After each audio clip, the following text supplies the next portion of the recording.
얼마 전에 이제 수능 시험이 있었잖아요. 11월 17일 날. 그런데 한 학생이 성동고로 가야 되는데 성수고로 갔다는 겁니다. 그래서 자기가 수험표를 이제 딱 보니까 잘못됐다는 사실을 알고 그 앞에 있는 경찰관한테 이 사실을 이야기했더니 경찰관이 아직도 늦지 않았다. 그리고 경찰차를 타고 당당하게 성동고에 이제 갔다는 거예요. 동성고, 성동고 뭐 그 단어 차이가 좀 비슷비슷하니까 아마 헷갈리지 않았는가 그런 생각을 하게 됩니다. 원래 학생들은 그 전날 이제 선생님이 일찍 보내주면서 자기가 시험 보는 학교 가서 내가 몇 학년 몇 반에 시험 보는가 이렇게 구경하고 집에 가라 그렇게 하는데 이 학생은 그것을 하지 않았습니다. 여러분, 우리가 아주 나쁜 행동을 했을 때 이렇게 하면 안 되는구나 하는 깨달음이 있게 되는 거죠. 또 아주 좋은 경험을 하게 되면 이렇게 하면 되겠구나 하는 그런 교훈을 스스로 가지게 됩니다.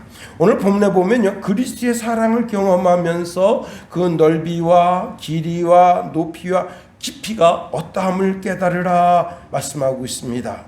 19절 말씀을 보니까 그 너비와 길이와 높이와 깊이가 어떠함을 깨달아 하나님의 모든 충만하신 것으로 너희에게 충만하게 하시기를 구하노라 말씀하십니다. 오늘 19절에서 아주 중요한 단어가 있는데 그 단어가 뭐냐면 깨달아라고 하는 단어입니다. 깨닫는다.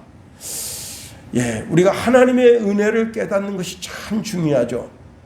어떤 미국인이 사우디아라비아에 이제 가족을 데리고 여행하다가 차를 몰고 가다가 그만 이제 우리나라도 사실 횡단보도를 건널 때 분명히 횡단보도가 있고 신호등이 적색불인데도 급하다고 막 뛰어가는 사람이 있잖아요. 제가 오늘 한문철 TV를 보는데 오토바이가 정상으로 준행하는데 60도로에서 40으로 달리고 있는데 이 배달원이 뭐가 급하다고 물건을 가지고 막 뛰어가다가 오토바이가 부딪혔는데 1차 법원에서 이 오토바이가 잘못됐다라는 판결을 내렸더니 이 배달원이 5천만 원 배상하라 지금 이렇게 했습니다. 그래서 이 21살 청년인데 이제 군대 영장 받아놓고 군대를 못 가게 생겼어요. 그래서 이분이 이제 급하게 한문철 TV에다가 내가 이만저만합니다. 그리고 CCTV 2개를 공개했더니 이거 중앙선을 넘어서 그렇게 불법으로 간 그 배달원이 잘못한 것이지 이 차가 오토바이가 빨리 달린 것도 아니고 60도로에서 40으로 달린데 거기 가서 부딪힌 거나 마찬가지다. 그래서 무죄 판결 받으라 하고 이제 그 취지 내용을 쭉 설명해 주는 것을 제가 보았습니다.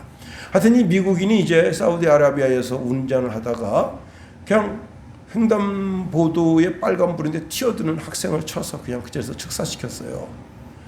그래서 미국인이 이제 여행보험을 들었길래 한 우리나라 돈으로 한 1억 정도를 주겠다 그랬더니 그 아버지가 돈 필요 없다는 거예요.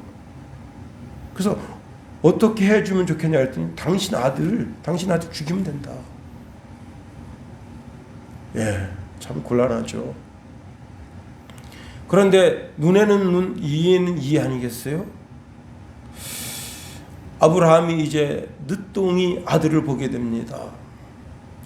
그런데 그 늦둥이 아들이 어느 정도 성장해서 이제 정말 그 집안의 늠름한 기둥처럼 여겨지고 아브라함이 은근히 우리 집에 이렇게 대를 이제 이삭이 이어가는구나 하는 그런 어느 정도 이삭에게 기대하는 기대치가 높아질 때 하나님께서 그 아들을 모리아산에 가서 번제물로 드리라 합니다. 이제 두 종들과 함께 나귀에다가 장작을 지고 불을 들고 그 산을 향하여 가는데 참 한 걸음 한 걸음이 참 무겁죠. 산 아래의 하인들을 거기서 기다리라 하고 이제 이삭에게 장작짐을 지우고 등불을 들게 하고 아브라함이 이제 그 산을 향하여 올라갑니다. 그때 하인들에게 이런 말합니다. 창세기 22장 5절에 보면 이에 아브라함이 종들에게 이르되 너희는 나귀와 함께 여기서 기다리라. 내가 아이와 함께 저기 가서 예배하고 우리가 너희에게로 돌아오리라. 지금 하나님 뭐라 말씀하셨다고요? 모리아 산에 가서 번제물로 바치라는 거예요. 번제물 바친다는 게 뭐냐면 애를 죽여가지고서 완전히 태워서 없애는 거예요. 그런데 아브라함이 이렇게 말합니다. 우리가 너희에게로 돌아오리라. 우리, 나와 이삭이 함께 다시 일로 내려오겠다는 거예요. 자, 그리고 아브라함이 우리가 너희에게로 돌아오리라. 이건 종들을 따돌리기 위한 아브라함의 거짓말처럼 들릴 수가 있어요. 그런데 아브라함이 이렇게 행동하는 이유가 있습니다. 그 이유가 무엇인가 하면 이 독생자 이 이삭을 통해서 하나님께서 자손이 있겠다고 약속이 있는 이 아들이라는 거예요. 그러니까 자기가 번제물로 태워 죽이더라도 반드시 되살아날 것이라고 하는 믿음의 확신이 있었다는 거예요. 그 돌아오리라라고 하는 단어가 여러분 슈브라는 단어인데 이 단어가 무슨 뜻인가 하면 되돌아가다, 회복하다라는 뜻으로 부활의 신앙의 근거가 되는 단어입니다. 자, 아브라함은 순종하면서 하나님의 축복의 약속의 말씀을 믿고 깨닫는 거예요. 반드시 그렇게 될 것이다. 하나님 말씀대로 될 것이다. 그래서 히브리 기자는 이 아브라함의 신앙에 대해서 이렇게 이야기하고 있습니다. 히브리서 11장 17절 19절에 보니까요. 아브라함은 시험 받을 때에 믿음으로 이삭을 드렸으니 그는 약속들을 받은 자로 돼 그 외아들을 드렸느니라. 그에게 이미 말씀하시기를 내 자손이라 칭할 자는 이삭으로 말미암음이라 하셨으니 그가 하나님이 능히 이삭을 죽은 자 가운데서 다시 살리실 줄을 생각한지라. 내가 이삭의 목을 따서 그 피를 땅에 쏟고 그 이삭을 번제물로 드릴지라도 하나님이 되살려 줄 것이다 라는 부활신앙을 가지고 있었다는 거예요. 그래서 비유컨대 그를 죽은 자 가운데서 도로 받은 것이라 말씀하십니다. 이미 이삭은 모리아산에서 죽었어. 완전히 죽었어. 그래서 다시 살아난 거예요. 자, 하나님이 외아들이신 예수님을 십자가에 매달려 죽게 한 것은 하나님 아버지 입장에서도 보면 최고의 고통 중에 고통일 수가 있습니다. 그러나 하나님 아버지도 당신의 외아들이신 예수 그리스도가 십자가에서 죽게 되지만 3일 만에 하나님 아버지의 권능으로 되살아날 것, 즉 부활할 것을 믿고 있기 때문에 그 아들의 죽음에 대해서 예수님도 죽음의 그 쓴 잔을 앞에 두고 고통하며 괴로워한단 말이에요. 인간 예수도 그 죽음을 앞에 놓고 고통스럽고 괴로워하지만 하나님을 알고 계신 거예요. 하나님의 권능으로 다시 되살리리라 라고 하는 사실을 알고 있는 거예요. 그래서 엘리 엘리 라마 사박다니 나의 하나님 어찌하여 나를 버리십니까? 라고 예수님이 절규하실 때 그 절규를 외면하신 거예요. 내가 순종한다면, 십자가에서 끝까지 순종한다면 내가 너를 되살리리라. 여러분, 깨닫는 은혜가 참 귀합니다. 깨닫는 은혜가 있어야 돼요. 시편 49편 20절에 보니까 존귀하나 깨닫지 못하는 사람은 멸망하는 짐승 가까이 있습니다. 사람은 본래 존귀한 존재라는 거예요. 그런데 그러한 존귀한 존재가 진짜 존귀하게 되는 것은 하나님의 은혜를 깨달을 때 비로소 존귀하게 된다는 거예요. 왜? 사람은 하나님의 형상, 하나님의 모양대로 지음 받았기 때문에 그렇단 말이에요. 그걸 깨달으면 내가 이렇게 귀한 존재구나 알게 됩니다. 그런데 그것을 깨닫지 못하게 되면 인간이 이상하게 하지 못할 짓을 하는 거예요. 이건 짐승도 그런 짓을 안 하는데 짐승만도 못한 짓을 하는 거예요. 그 깨닫지 못하기 때문에 그런 거예요. 하나님의 은혜를 깨닫지 못하기 때문에 막 사는 거예요. 여러분, 우리가 신앙생활을 하면서 말씀을 통해서 들으면서 내가 이렇게 귀한 존재구나. 하나님이 내가 얼마나 귀한 존재라면 예수님을 십자가에 못 박아 죽이면서까지 나를 살렸겠는가. 당신의 외아들이신 예수님을 죽이면서까지 나를 살리셨겠는가 하는 것을 깨달을 때 그때 은혜가 되는 거예요. 깨달아 아는 지혜가 있어야 되는 겁니다. 그렇습니다. 오늘 본문에 보면 사도 바울은 4개의 차원적 의미에서 하나님의 사랑을 깨달으라는 거예요. 첫 번째는 넓이가 어떠한지, 두 번째는 길이가 어떠한지, 세 번째는 높이가 어떠한지, 네 번째는 깊이가 어떠한지 그것을 알라는 거예요. 우리가 믿음의 2가지 형태가 있습니다. 첫 번째 믿음의 형태는요, 들으면서 얻는 구원이에요. 이걸 듣는 믿음이라 그렇게 말합니다. 듣는 믿음. 로마서 10장 17절에 보니까 그러므로 믿음은 들음에서 나며 들음은 그리스도의 말씀으로 말미암았느니라 말씀합니다. 우리가 그리스도에 관해서 듣습니다. 그리고는 내 입술로 예수님이 나의 그리스도가 되시는구나. 하나님의 외아드님이시구나. 그분이 십자가에서 나를 위해서 죽으시고 부활하셔서 부활의 주가 되셨구나. 그것을 우리가 입술로 고백하게 되는 거예요. 로마서 10장 10절에 보니까 사람이 마음으로 믿어 의에 이르고 입술로 시인하여, 뭘 시인하는 거예요? 예수님이 나의 그리스도라는 것을 시인한다. 그러면 구원에 이르게 된다는 거예요. 이게 듣는 믿음이에요. 듣는 믿음. 그런데 많은 사람들이 듣는 믿음에서 멈춰요. 근데 그것 가지고 안 된다 이게.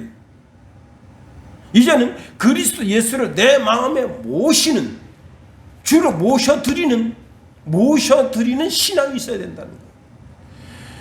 예수님께서 내 마음에 들어오셔서 장막을 넓게 펴고, 그리고 내 마음이 성전이 되게 하고, 그리고 성령님이 내 속에 오셔서 내 삶을 한 걸음 한 걸음 인도해 나가시고, 성령님께서 하나님의 말씀을 기억나게 해주셔서 그 말씀대로 살아가게 되는 삶이 내 삶 속에 있어지게 될 때, 그때 진짜 그리스도의 삶이 나타나는 거예요.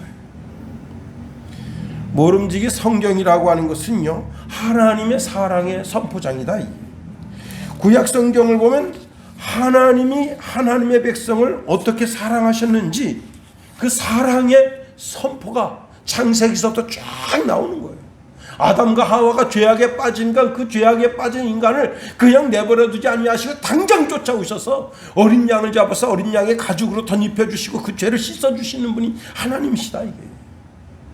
비록 자기 아우 아벨을 돌로 쳐 죽였지만 하나님이 쫓아가셔서 그 가인을 설득하시는 거예요. 다시는 죄를 짓지 말고 죄 가운데서 돌이키라고 하나님께서, 여러분, 세상죄로 말하면 이에는 이, 눈에는 눈 아니에요.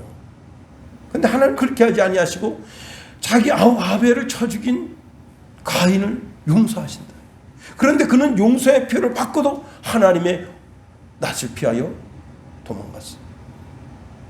우리가 구약 성경을 통해서 하나님의 사랑에 대한 이야기를 듣습니다. 그런데 사도 바울은 그렇게 구약 성경을 통해서 하나님의 사랑의 이야기를 듣는 것은 거울과 거울을 통해서 보는 것처럼 희미하다는 거예요. 구약 성경, 구약 시대, 이 시대의 거울이라고 하는 것은 오늘날과 같은 거울이 아닙니다. 요즘 가끔 전철을 타고 가다 보면 그 여자분들이 핸드폰으로 이렇게 해서 자기 얼굴을 봅니다. 그 화장을 고쳐요. 시대가 참 좋아졌어요. 또 어떤 여자분을 이렇게 확대합니다. 이렇게 확대해서 자기 얼굴을 쳐다봐요. 그리고 이 파운데이션이 잘 묻었나 안 묻었나. 야, 요즘 참 좋은 시대예요. 응? 구약 시대는 동으로 된 걸 아주 깨끗하게 닦아서 그걸 보는데 희미하게 보여요. 하나님의 사랑이 구약 성경에는 희미하게 봅니다. 희미하게. 그래서 이렇게 말씀하고 있습니다. 고린도전서 13장 12절에 보니까 우리가 이제는 거울로 보는 것 같이 희미하다. 듣는 믿음은 희미한 사랑이에요.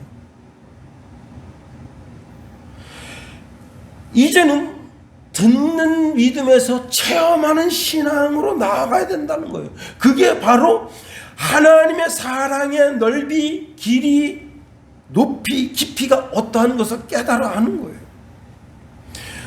여러분, 자신이 성경을 읽으면서 하나님의 사랑에 대한 그 넓이, 깊이, 높이, 이 모든 것을 깨달아 아는 거예요.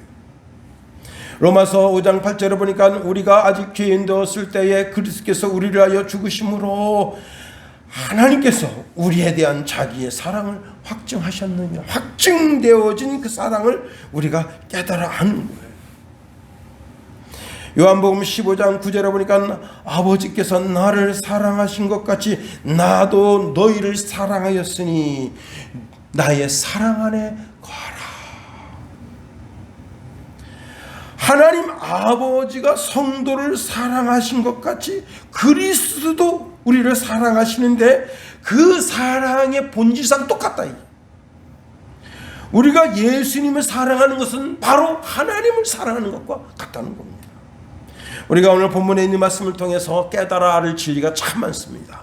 그런데 예수 그리스도의 사랑이 어디에 집중되어져 있느냐? 교회와 그리스도의 신부에게 집중되어 있다는 거예요. 교회는 그리스도의 몸이라 할 수 있어요. 교회는 그리스도를 사랑한다는 공동체의 고백이다. 요한복음 14장에 보면요, 예수님께서 14장 1절에서부터 3절에 이런 말씀하십니다. 너희는 마음에 근심하지 말라. 하나님을 믿으니 또 나를 믿으라. 내 아버지 집에 거할 곳이 많도다. 그렇지 않으면 너희에게 일렀으리라. 내가 너희를 위하여 가서 너희를 위하여 거처를 예비하러 가노니 가서 너희를 위하여 거처를 예비하면 내가 다시 와서 너희를 내게로 영접하여 나 있는 곳에 너희도 있게 하리라. 이 거처라고 하는 단어가 옛날 성경에는 처서로 되어 있었어요. 거처, 처서. 이 처서 교회라고 하는 말을 중국에서 많이 쓰죠. 중국에서 처서 교회. 그러면 이제 그 처소 교회를 가서 보면요, 아주 초라하기 짝이 없어요. 어떤 집에 가면은 벽에 그냥 진짜 그 아카시아 나무 많은데 가면 버려져 있는 나무 2개 대충 주워가지고 중간에 검은 시커먼 못 박아가지고 이렇게 해놨어요. 그리고 발을 쳐놨어요. 발을. 왜 발을 쳐놨느냐? 예배 때만 그 발을 올리는 거예요. 그 전에는 발을 쳐놨어. 이게 여기서 예배 처소인지 아닌지 알 수가 없어요. 근데 꽤 넓어요. 예, 한 이 정도 이렇게 되게 줄고 앉아서는 한 30명 정도 앉을 수 있어요. 물론 의자는 없습니다. 그런데 이제 이 앞에 뭐가 있냐면 사각개짝 같은 게 하나 있고 그 다음에 이제 의자 하나 있고 그게 처석교예요. 그냥.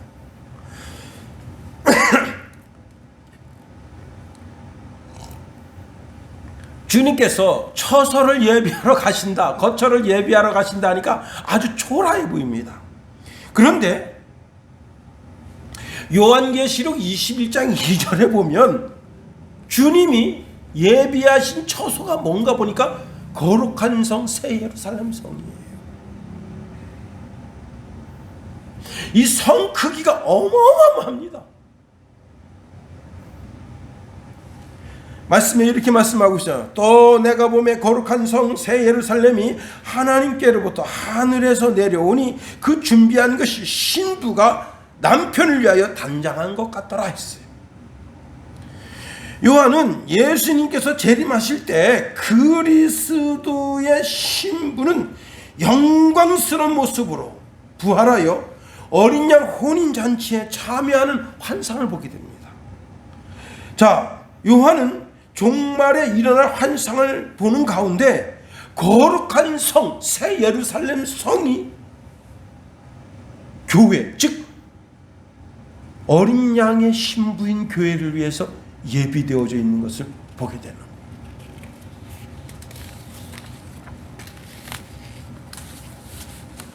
구약 성경에 보면 선지자들은 이스라엘 백성들이 하나님의 신부라 했어요. 호세아서 2장 16절에 보면 여호와께서 이르시되 그날에는 내가 나를 내 남편이라 일컫고 다시는 내 발이라 일컫지 아니하리라, 그렇게 말씀했습니다. 이게 무슨 말이냐? 이제는 하나님을 가리켜서 더 이상 주님 주님 그렇게 부르지 않는다는 거예요. 이제는 하나님을 가리켜서 내 남편이라고 부른다는 거예요. 즉 성도와 하나님 사이에 새로운 언약이 세워졌고 그 옛 언약이 새롭게 갱신됐다는 거예요. 언약이 나쁜 쪽으로 갱신되는 게 아니라 성도에게 아주 좋은 쪽으로, 올곧은 쪽으로, 정말 상상 못할 좋은 쪽으로 이게 언약이 갱신됐다는 거예요. 여러분, 우리나라 보험사들은 자꾸 돈을 올리잖아요. 그죠? 이제 뭐 좀 있으면 자동차 보험 또 올린다. 그리고 이제 일상 뭐 배상 그 요금을 또 올린다. 올해 뭐 도수 치료비로 뭐 1조 원이 쓰였다 그래서 또 올린다. 이래서 올린다, 저래서 올린다.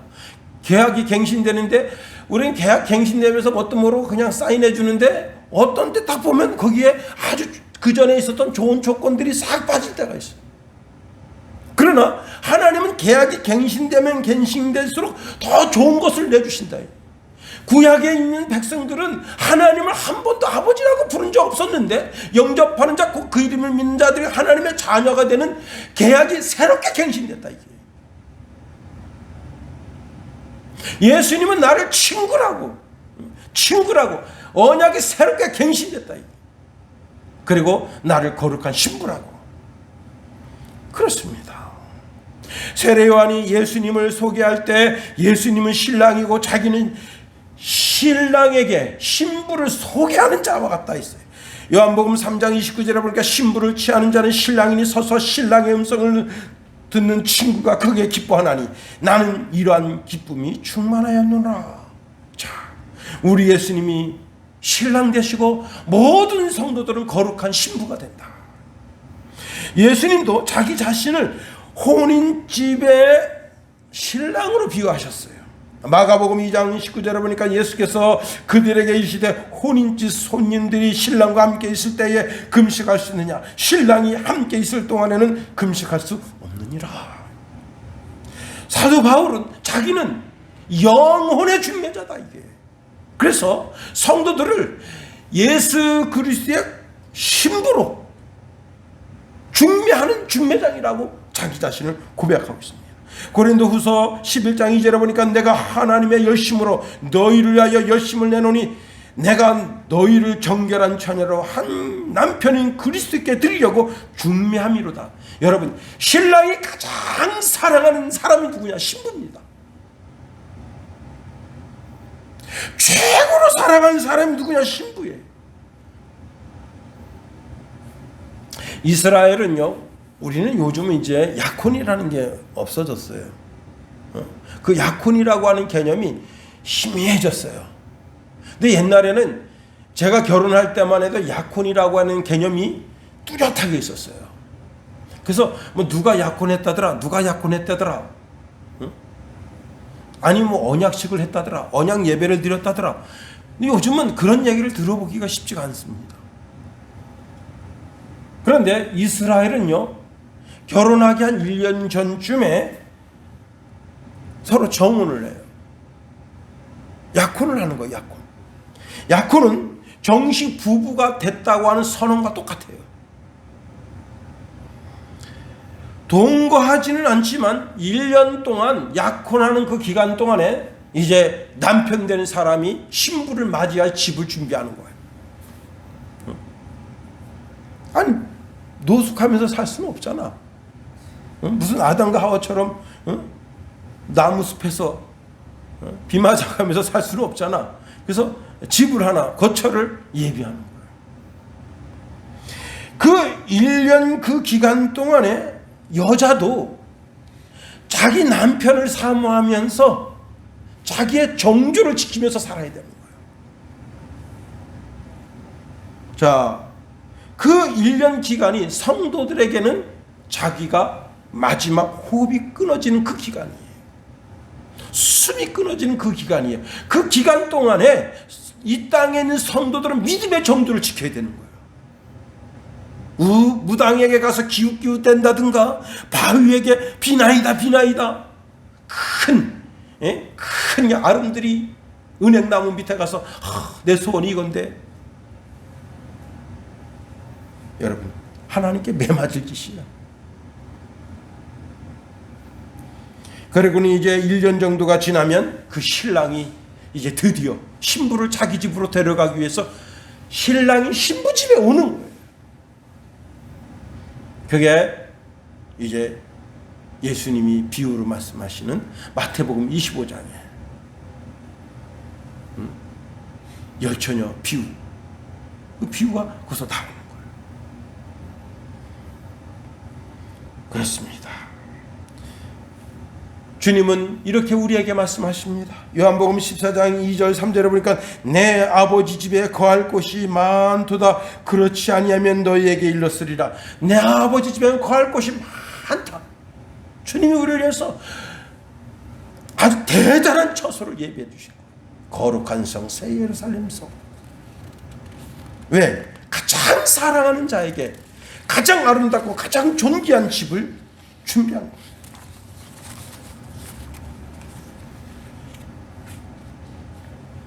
그렇습니다. 여러분, 그 그리스도의 사랑을 깨달으려면 어떻게 해야 되느냐? 그 그리스도의 사랑의 넓이와 깊이와 높이와 그 사랑의 진가를 알려면 어떻게 해야 되느냐? 성경을 들여다봐야 되는 거예요. 이젠 듣는 것으로, 듣는 믿음으로 어느 정도 한계가 있어요. 그 듣는 믿음에 머물러 있는 성도는 가장 어리석은 성도예요. 남편의 마음을 모르는 거예요. 자기 시아버지인 하나님의 마음을 모르는 거예요. 성경을 들여다봐야 되는 거예요. 성경을 들여다보고 강대상에서 나오는 하나님의 말씀에 귀를 기울여야 되는 거예요. 아하, 이게 그리스도의 사랑이구나. 그렇습니다. 여러분,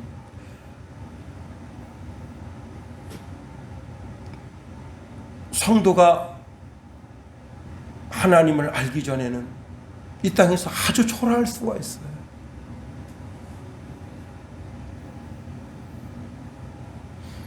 에스더라고 하는 여자는 포로로 잡혀온 여자예요.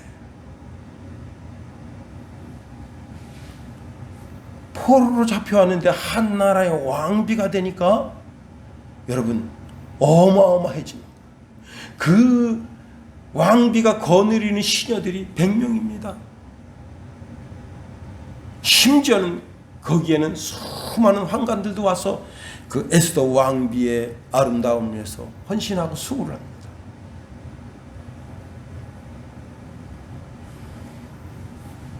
사무엘상 2장 8절에 보니까 가난한 자를 진투에서 일으키시며 빈 비판자를 거름더미에서 뜨사 귀족들과 함께 앉게 하시며 영광의 위를 차지하게 하시는도다. 땅의 기둥들은 여호와의 것이라.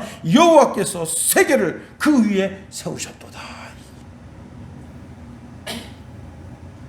그리스도의 신부를 위해서 신랑 되신 우리 그리스도께서 우리를 어떻게 하신다고요? 그리스도를 아는 그 순간 흙덩어리에서, 흙덩어리 속에서 거기서 이렇게 세워준다는 거예요. 그리고 귀족들과 함께 앉게 해준다는 거예요.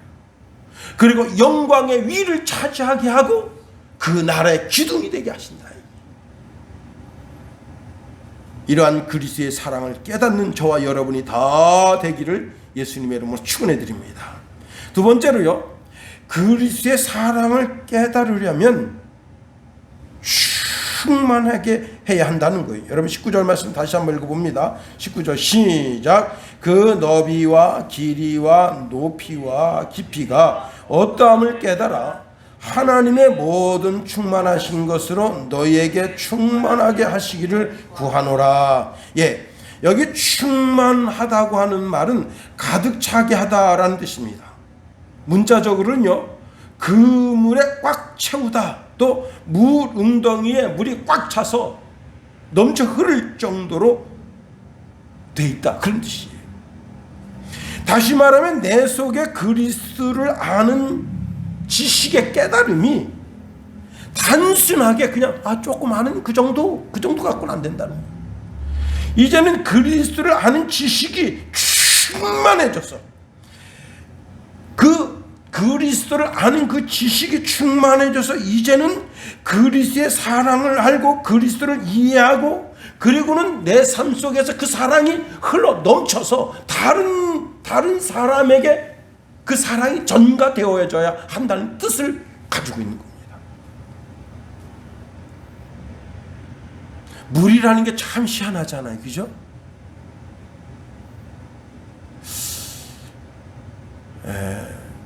어떤 분이 개를 데리고 산책을 하는데 새가, 우리나라로 말하면 뱁새 같은 새예요. 이 새가 그 반려견 등을 타고 도망갈 생각을 하지 않아요. 신기하죠. 그 이제 이 손으로다가 이제 반려견 그 줄을 쥐고 있는데 이 새가 이제는 사람 여기 딱 와서 앉았어요. 안 도망가. 그래서 이 사람이 생각합니다. 이 새가 왜 안 도망가지? 나한테 뭐를 달라 하는 게 있구나. 그래가지고 이제 가까운 편의점에 가서 물 한 병을 샀어요. 그리고 그 새한테 물을 부어줬어요. 그때 입을 쫙쫙 벌리면서 물을 마십니다. 물을 다 마셨는데도 계속해서 이제 이 새를 적셔주는 거예요. 날이 엄청 뜨거운 날인데. 그때 물 한참 얻어먹고는 그리고 날아갑니다.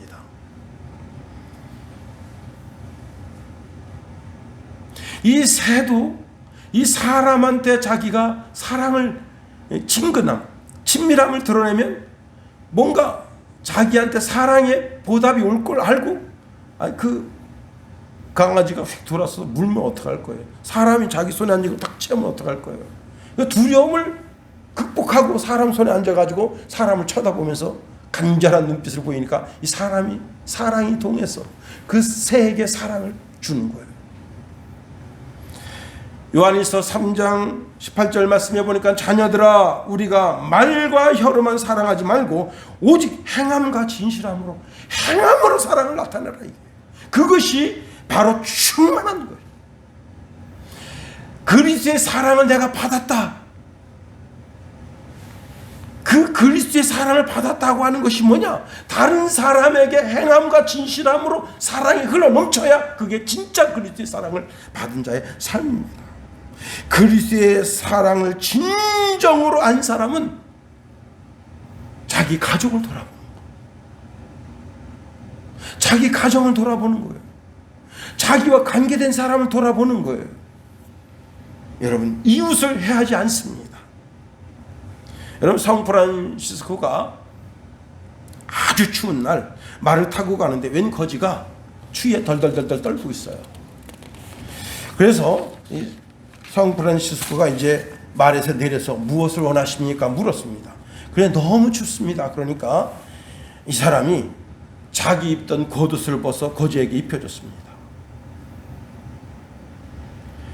그런데 이 거지가 계속해서 덜덜덜 떠니까 옷을 자기 덮고 있던 외투를 입혀줘도 덜덜덜 떠는데, 그래서 제가 어떻게 하면 되겠어 했더니 이젠 저를 와서 꼭 안아주십시오 하고 말을 해서 그 사람을 꼭 안아주려고 딱 가서 보니까 문둥병자예요. 여러분, 문둥병자면 여러분 어떻게 하시겠습니까? 아마 주저할 거예요. 근데 성프란시스코가 가서 그를 꼭 안아줬습니다. 그 순간에 그 거지가 사라지면서 아주 귀한 일이 일어났어요. 내가 이처럼 나를 사랑하는 것을 이제 알았다 하면서 거기에서 주의 음성이 들린 겁니다. 미국에 여러분 이번 주 날씨가 갑자기 추워졌잖아요, 그죠?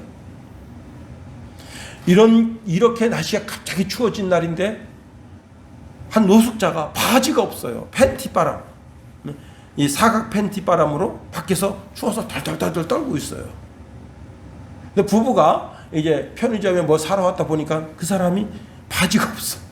덜덜 떨고 있어. 그때 남편이 거기서 바지를 벗은 거예요. 자기 바지를. 그 남편도 사각 팬티, 우리처럼 트렁크 팬티를 입고 있어요. 그 바지를 입고 벗어줬습니다. 아내가 이렇게 찍고 있다가 오더니 잘했어. 여러분, 누가 헐벗고 있는데 아유 덥게 하세요. 옷 입고 사세요. 따뜻하게 입고 사세요. 립 서비스를 안 된다. 그건 하나님의 사랑을 모르는 사람이에요. 하나님의 사랑을 아는 사람은 자기 것을 벗어서 주는 거예요. 자기 주머니를 털어서 주는 사람이에요. 요한복음 13장 34절에 보니까 새 계명을 너희에게 주노니 서로 사랑하라. 내가 너희를 사랑한 것 같이 너희도 서로 사랑하라. 요한복음 15장 12절에 보니까 내 계명은 곧 내가 너희를 사랑한 것 같이 너희도 사랑하라 하는 이것이니라. 야고보서 2장 8절에 보니까 너희가 만일 성경에 기록된 대로 내 이웃 사랑하기를 내 몸과 같이 하라 하신 최고의 법을 지키면 최고 잘하는 것이다 말씀하셨습니다. 그렇습니다. 여러분,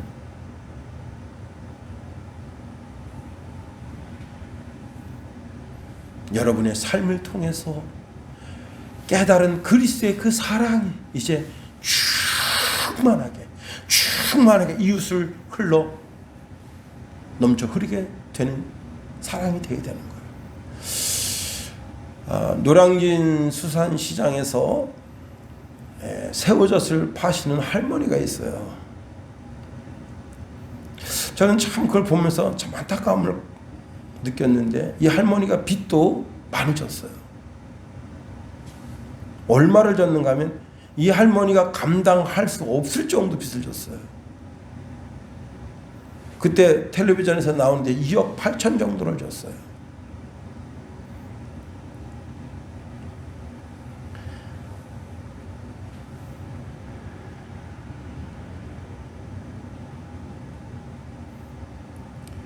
그런데 왜 그 빚을 졌냐? 다 기부한다.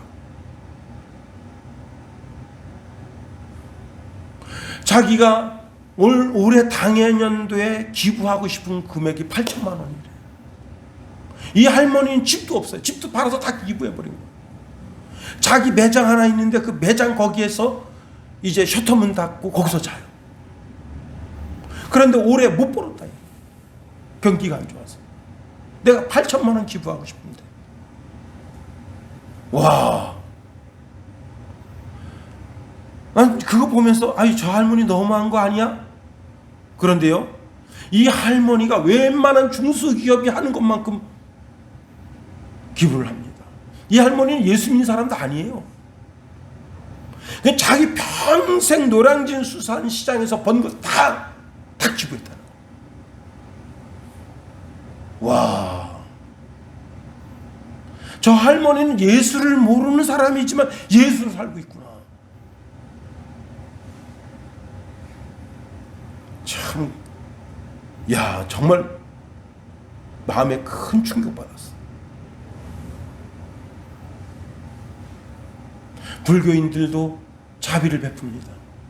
사랑의 자비를 베풀어. 하물며 우리게 있는가 하는 겁니다.